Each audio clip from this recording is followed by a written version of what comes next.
Hey, good morning. Welcome to my Dulcimer diary. I'm Stephen Seifert. I've been trying to figure out how to get the camera to get my face and the instrument.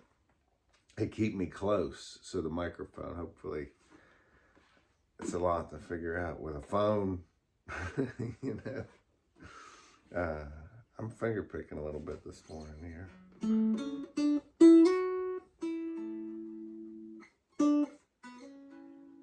And I've got this idea, what if I just play on the bass and middle string?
You can do a lot. You can do a lot on just the bass and middle.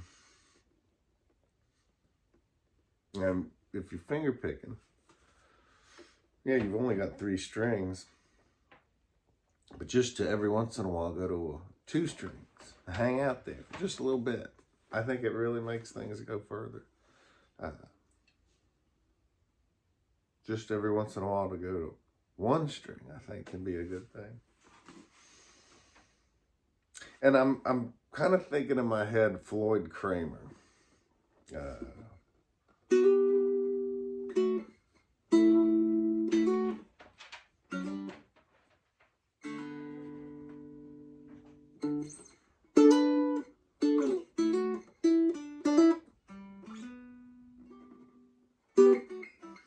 know, that whole thing. Floyd Clemmer, Last Night, what a good one.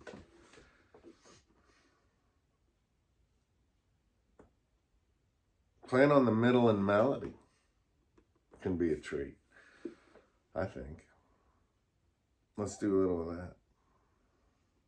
I'm going to play in the key of A with no capo. Let's see what happens.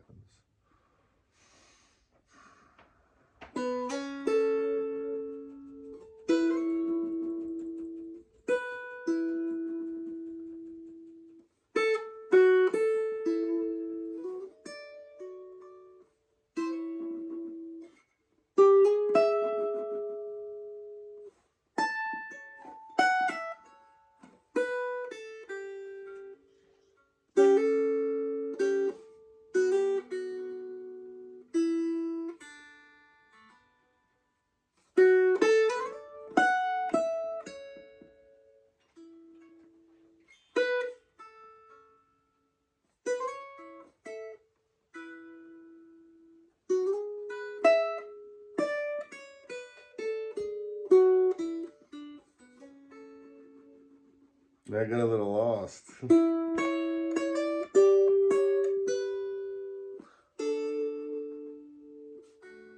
There we go. It's coming back.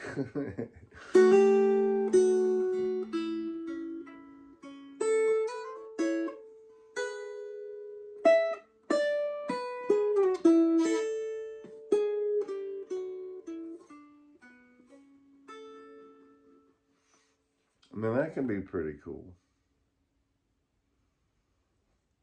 When I'm playing, this is just me. When I am playing 2 strings, I'm still often seeing a 3-string shape. And just a moment ago when I got lost, that's because I, first of all, forgot what key I was in visually. And then I wasn't thinking of those shapes. Those shapes help. The L slant and extended. Here's all the D's. E minor, F sharp minor, G major, A major, B minor. And that's for the key of D major. The first 6 chords. The first, 4th, and 5th chords are major. The 2nd, 3rd, and 6th chords are minor. The 7th chord's diminished. I don't think it's not very useful for me typically to think of the 7th chord because it functions as the 5 chord. 5-7. I said that yesterday. But the flat 7 chord, a major chord in the key of D, would be a C major. That does come in handy. On here, I don't have all the C majors. I've got this one. I've got this one. I do not have the one down here. If I had a 1.5 fret, I would have it. Why don't I have a 1.5 fret? It's because I also enjoyed playing the chromatic dulcimer. And the chromatic dulcimer always reminds me of how much I love playing the non-chromatic dulcimer. There's just some really great benefits, and so partly I don't want to start adding any more frets to this. If I could get rid of the 6.5 fret and it was okay with everyone, I think I would do it. But it's also a consideration that I have to teach people who mostly have one just like this. I think adding the 1.5 does not spoil the diatonicness, really. It's actually a pretty fun, useful fret. And I have lived a couple portions of my life with a 1.5 fret.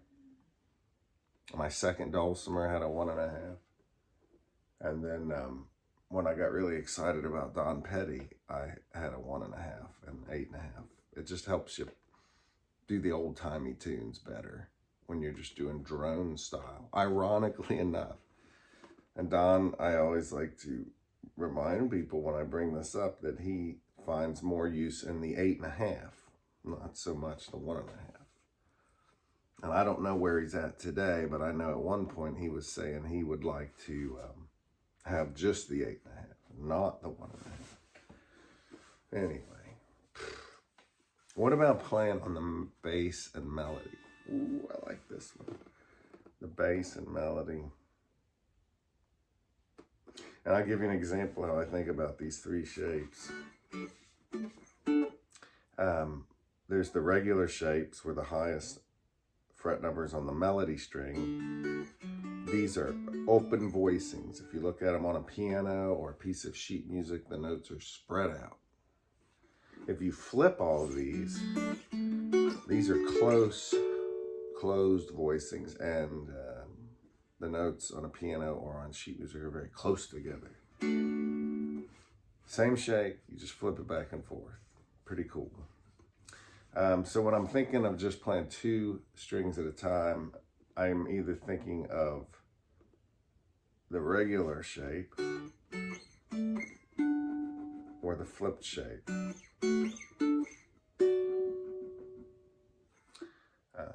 And on guitar, by the way, if you want to do this same kind of thing, it's not as easy.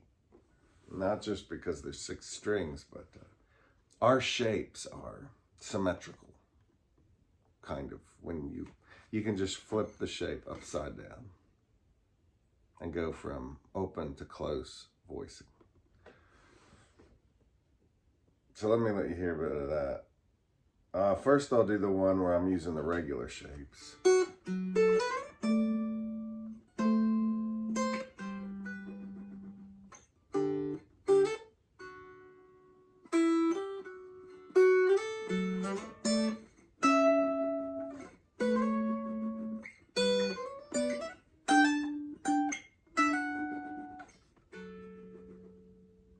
And those are cool enough, but the flipped ones, man, for me, that's... Flipped ones are money.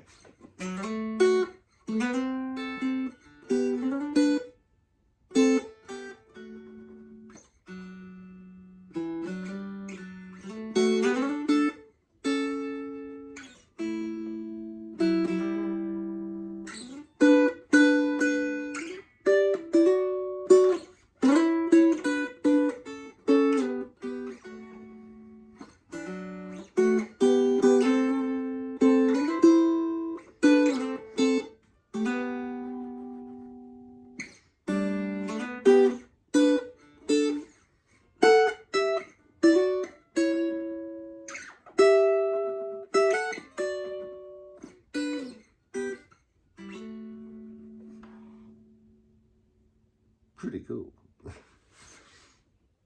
So I think if you piece all that together, you can have a pretty interesting sound. And yes, I'm thinking of classic country today. I don't know that it's hit all of us, but many of us, when we think about what we want to be inspired by each day, man, we have the craziest background of being around the most varied genres of music that maybe any generation has ever been exposed to. It's crazy. I mean, I've got the big band, I've got the crooners, I got the old time pre-bluegrass string band music, I got the 1940s, 50s bluegrass music, you know, not to mention all the pop stuff. And just by genre, you can really break it down in country, you know. You could consider everything from Carter Family and Jimmy Rogers on up to the Silver Fox. You know, you could go Glenn Campbell, you can go Randy Travis and the Judds. You can just, you know, Don Williams, come on now. And you can just step through the decades. Sometimes, you know, I feel like, well, I've kind of heard everything. I'm a little tired of it all. But really, what a buffet. So, yes, I'm enjoying that kind of country sound today. So, put it all together. 2 strings at a time. I won't allow myself any 3-string stuff. And I could do the occasional single string, but I'm going to try to stick to just either bass and middle, middle and melody, bass and melody. One of those 3 things. And then when I'm referencing the full 3-string shapes, which is a lot like looking at constellations in the sky to help you find stars. As I'm looking at those constellations, I will either be thinking of the regular or the flipped shape. All right, let's try a little bit here.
Yeah, that's kind of fun.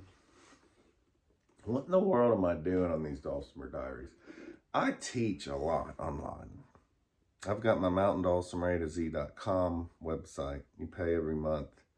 There's just hundreds of videos on there. But I'm also doing 4 live 1-hour workshops a month for different levels. I also do events like Quarantine, and it's coming up, and I've still got a few seats left. virtualdulcimerfest.com. Well, what am I doing here? What makes this any different?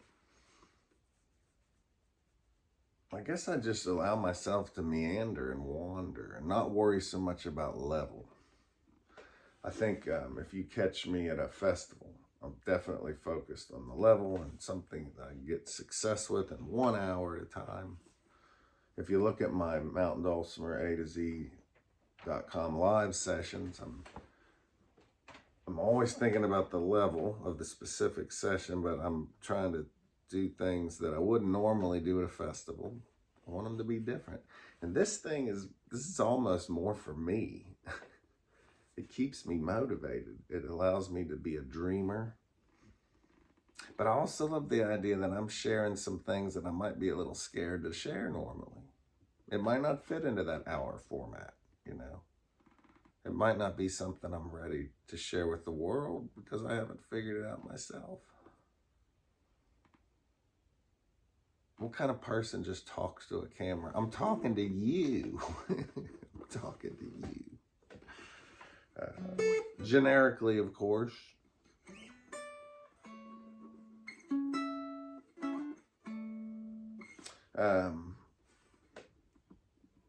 So I like this, that I can just wing it.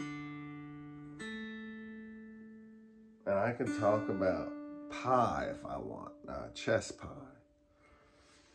I love a good chess pie. I got this thing about desserts, about, don't pollute the dessert with something weird. Like, we don't need any lemon chess. Just do the chess pie, right?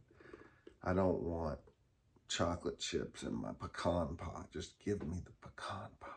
Make that pecan pie the best you can make it. Cheesecake, you can leave the strawberry stuff off of it. Leave the raisins out of my toast. Keep the pecans off of the chocolate chip cookies. I'm not that particular. I also don't like partially baked desserts, like a cookie. I want it crisp. Now that I'm trying to not eat any desserts, I've become very particular about when I do get something,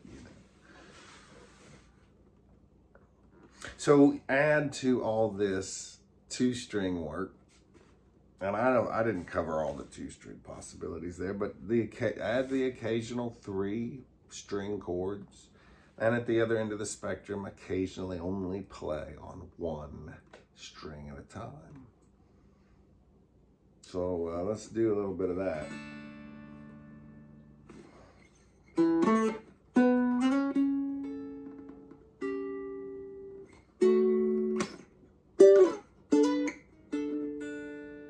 Let's see. I'll start with a 3-string thing here.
right?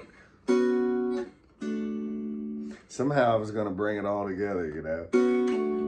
Yeah. I've never heard anything quite like that.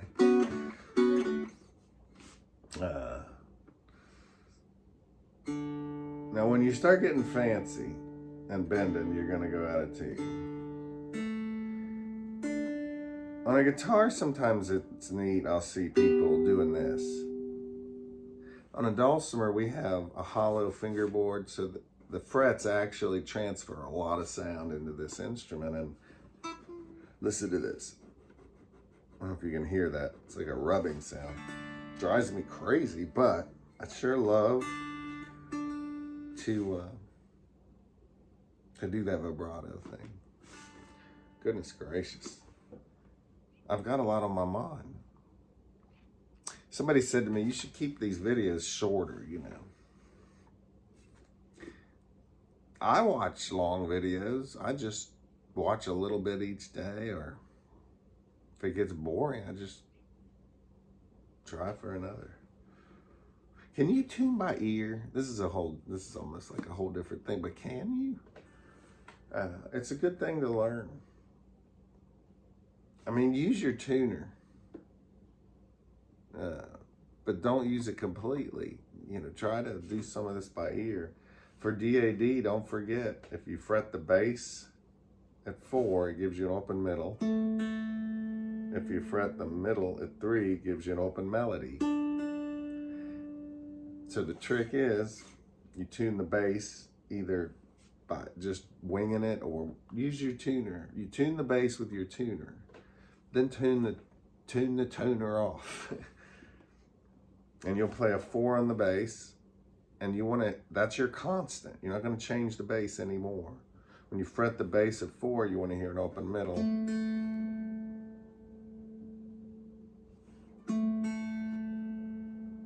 You wanna hear both ringing at the same time.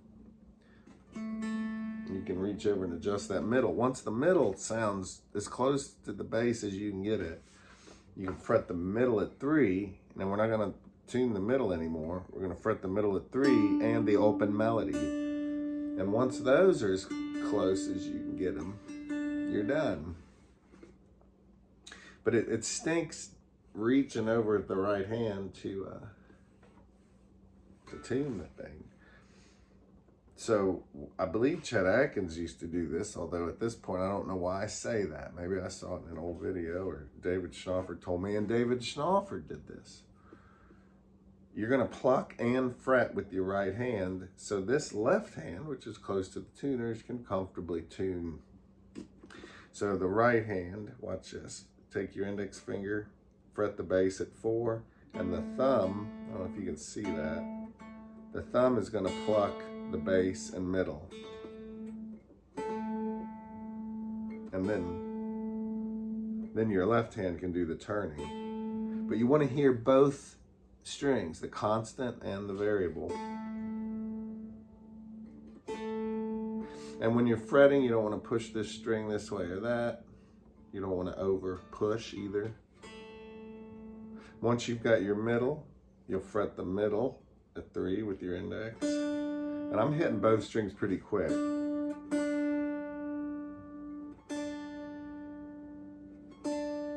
And I take my finger off like this, just to make sure I'm not bending the string one way or the other or pushing too hard.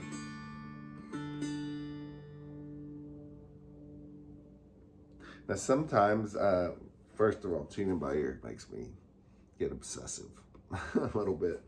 Now I'm gonna just tune the open bass to the open melody.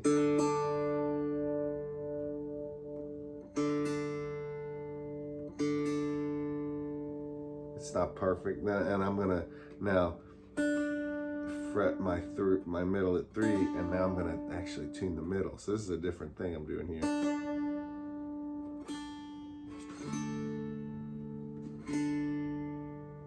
Something's off. And this is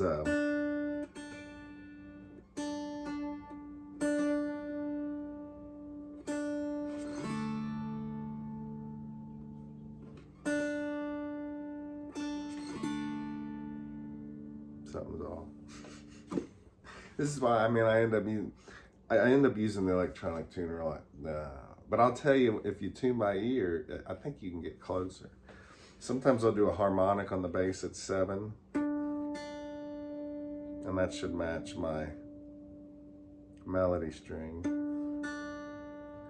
Or a harmonic on the bass at 3 should match the 7 on the melody.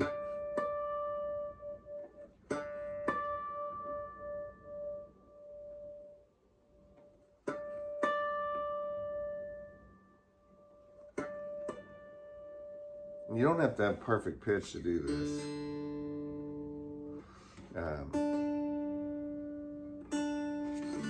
A good airplane mechanic knows how to take things and get them in tune. We'll talk about that some other day.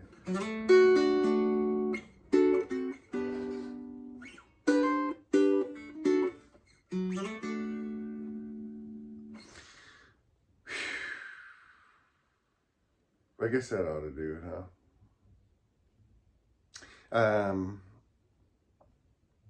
Finger picking. Do some of it. David Schnaufer used to tell students, you know, if you're not really a finger picker, just go home and make up something finger picky. I don't know what words he used, but that's what he told them. Just write a little something. So you just write anything. So your first finger picking thing should maybe not be you reading music. You know, either write something or just make up stuff. Try to explore finger picking without having to need some arrangement to do everything. Although I do like arrangements. I bring up David a lot. I invoke his name. He is he really was a tasteful player to me. He's a wonderful aggregate of so many things. I know I'm going to repeat myself on this channel, and for those of you who don't know, I just let myself do it. I don't worry about it. Some people have told me, you know, you shouldn't bring up David so much. You know, you could talk about yourself. You don't need to. Well, I feel like I need to bring up people like David Schnaufer and Don Petty and Jerry Rockwell and Gary Gallier and Phyllis Gaskins. I could just go on Bonnie Russell. I could go on, Lorraine Lee Hammond. You know, I could just go on. Kevin Roth. I could go on. Sue Carpenter. Rob Brereton. You know, Lois Hornbostel. I could go on. Ron Ewing. It's a pantheon in my head. I could keep going.